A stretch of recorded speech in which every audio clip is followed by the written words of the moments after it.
പറ്റി ഡോക്ടർ? എന്തെങ്കിലും പ്രശ്നമുണ്ടോ? എന്താ ഞാൻ വിളിച്ചിട്ട് ഫോൺ എടുക്കാത്തത്? ഒന്നുമില്ല, നീ വാ പറയാം.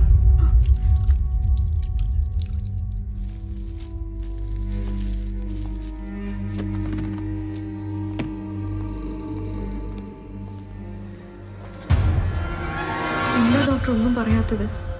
അത് നിന്നോട് എങ്ങനെ പറയണമെന്ന് എനിക്കറിയില്ല.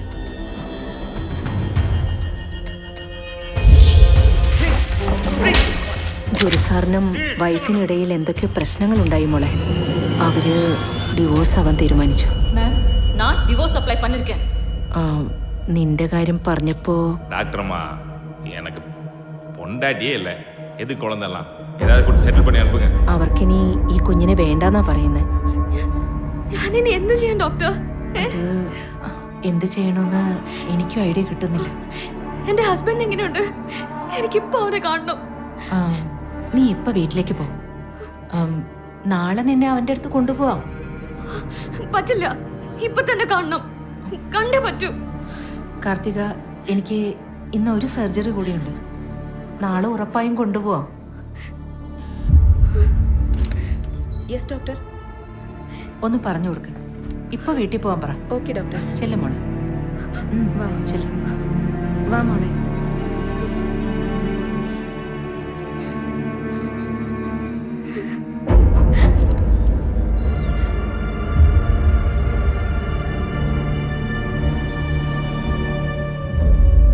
എന്നെ കുറിച്ചെല്ലാം അറിയാവുന്നതല്ലേ?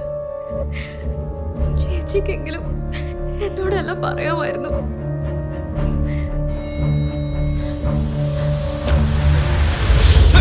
എന്നോട് ക്ഷമിക്കും മോളെ. ഡോക്ടറും ഗുരുപ്രസാദും കൂടി നിന്നെ ചതിക്കുമായിരുന്നു. നിന്റെ വയറ്റിൽ വളരുന്ന കുഞ്ഞ് ഗുരുപ്രസാദിന്റെ അല്ല, മറ്റാരുടെയോ ആണ്. ഇതെല്ലാം അയാളുടെ ഭാര്യ അറിഞ്ഞു. ഈ കാരണത്താൽ അവർ രണ്ടുപേരും പിരിഞ്ഞു. പേടിച്ചിട്ടാ മോളെ ഞാൻ നിന്നോട് ഇതൊന്നും പറയാതിരുന്നത്. നിന്റെ ഹസ്ബൻഡ് ഇപ്പൊ ട്രീറ്റ്മെന്റിലൊന്നും അല്ല. അവൻ നിന്നെ കണ്ട പ്രശ്നമാവും അറിയാവുന്നത് കൊണ്ട് അവൻ ഇവിടുന്ന് മാറ്റി വേറെ എവിടെ ഒളിപ്പിച്ചിരിക്കുക.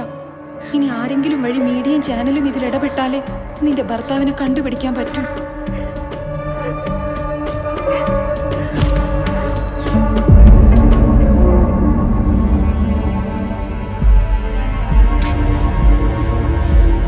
ഡോക്ടർ എങ്ക വേല இருக்காங்க. Okay, I will take care. சீக்கிரம் அனுஷிட் பண்ணிக்கிறேன். കാർത്തിക, നിങ്ങൾ എല്ലാരും കൂടി എന്നെ ചതിക്കായിരുന്നല്ലേ? നിങ്ങളെല്ലാം വിശ്വസിച്ചല്ലേ ഞാൻ ഇതിനെ സമ്മതിച്ചത്? സത്യം പറ, അവനിപ്പോ ജീവനോടെ ഉണ്ടോ അതോ കൊന്നോ? പറ.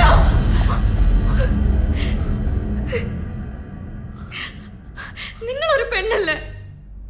അവന്റെ കൂടെ ജീവിക്കാൻ വേണ്ടിട്ട് ഞാൻ നിങ്ങൾ പറഞ്ഞതെല്ലാം ചെയ്തത്. ഞങ്ങളുടെ ജീവിതത്തെ കുറിച്ച് ഞങ്ങൾക്ക് ഒരുപാട് സ്വപ്നങ്ങളുണ്ടായിരുന്നു. അതെല്ലാം നിങ്ങൾ ഇല്ലാതാക്കി.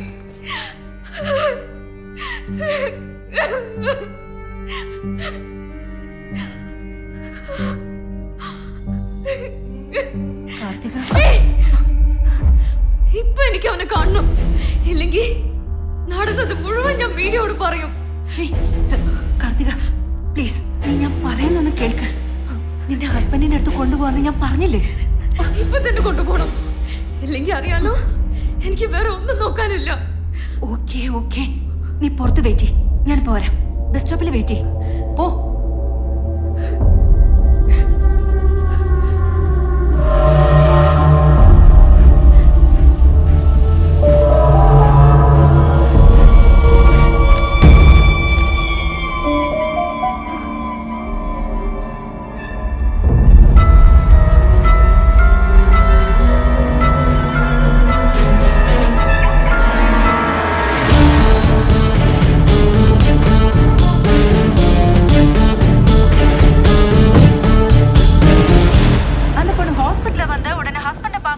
பிரச்சனை பண்ணது சார், சமாளிக்க முடியல சார். கூட்டிட்டு நேரா என் கெஸ்ட் ஹவுஸ் வாங்க. சரி நான் வரேன். ஓகே.